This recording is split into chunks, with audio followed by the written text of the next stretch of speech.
வணக்கம் நண்பர்களே. நான் ஒரு வீடியோவில் சொல்லியிருந்தேன், இந்த நாய் மேலே ரொம்ப ஆர்வம் காட்டக்கூடிய பாசம் மிகுந்த தெருநாய்கள் மேலே அன்பு கொண்டிருக்கிறவங்கள பற்றி. அதில் ஒரு வார்த்தை சொல்லியிருந்தேன். என்னென்னா, அது ஒரு நாள்கால் ஜீவன், பாவம் அப்படின்லாம் சொல்கிறாங்க. ஆடும் மாடு இதெல்லாம் நாள்கால் ஜீவன் தான். அதையும் வெட்டி சாப்பிட்றாங்க. அதெல்லாம் பாவம் இல்லையா? ஏன்னா அந்த நீயா நானா ப்ரோக்ராமில் நிறைய பேர் பேசினவங்களே சிக்கன், மட்டன், பீஃப் இதெல்லாம் சாப்பிட்ருப்பாங்க. அட்லீஸ்ட் மட்டனையாவது சாப்பிடுவாங்க. சிலர் கேட்கலாம், நாங்கள் நான்வெஜ்ஜே சாப்பிட மாட்டோம், வெஜ்ஜு தான் சாப்பிட்றவங்க நாங்கள், அப்போ நாங்கள் பாவம் செய்யாதவங்க இல்லையா அப்படின்னா. நீங்களும் பாவத்தை செய்கிறவங்க தான்.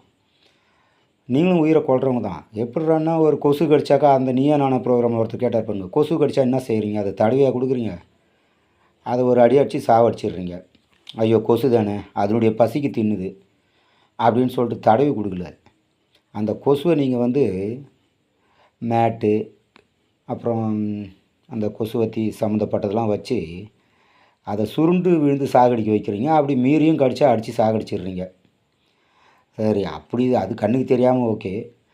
வெஜிடேரியன் சொல்லிட்டு சாப்பிடும்போது பார்க்க போனாக்கா, ஒரு சில காய்கறி, கத்திரிக்காய் இதெல்லாம் அறியும்போது அதில் கூட கத்திரிக்காயில் இந்த புழுக்கெல்லாம் இருக்குது சகஜம். அறியும் போது அதையும் 2 துண்டாக தான் அறியுறீங்க.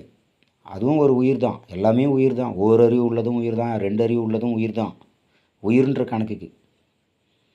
ஆனால் உண்மையான ரீசன் நான் என்ன சொல்ல வரேன்டான்னா, இந்த நாய்கள் மேலே அன்பு கொண்டு ஊர்வலம் வர்றவங்களுக்கு ஒரு 10 வெறிநாயை கொண்டாந்து விட்டாக்கா அவங்க அதுக்கிட்ட எப்படி நடந்துப்பாங்கன்னு நான் சொன்னேன். இல்லை, தப்பு அது. ஒரு 10 வெறிநாய்களையும் கொண்டாந்து விடக்கூடாது. அதாவது ஒரு 40, 50 வெறி நாய், சொறி நாய் இதையெல்லாம் ஒரு பெரிய டெம்போவில் கொண்டாந்து அவங்களுக்கு மத்தியில் இறக்கி விட்டுறணும். அது இவங்க நடுவில் பூந்து விளையாடும்போது இவங்களுடைய பேச்சு, அதை எப்படி அன்பாக ட்ரீட் பண்ணுறாங்க. நாய் தெருத்துக்கிறான்னா நீ அதுக்கிட்ட என்ன செய்யணும்? அன்பாக நடந்துக்கணும். அப்படின்றவங்களாம் அது ஒவ்வொருத்தரையும் மாற்றி மாற்றி கடிக்கும்போது இவங்க எப்படி அன்பாக நடந்துக்கிறாங்கன்றத அதை ஒரு டெமோ இவங்கள வச்சே பண்ணி காட்டணும். அப்போ தான் இந்த பணக்கார ஆளுங்களுக்கெல்லாம் தெரியும் வறுமை கோட்டில் இருக்கிறவங்க படக்கூடிய கஷ்டம் என்னான்னு. நன்றி நண்பர்களே.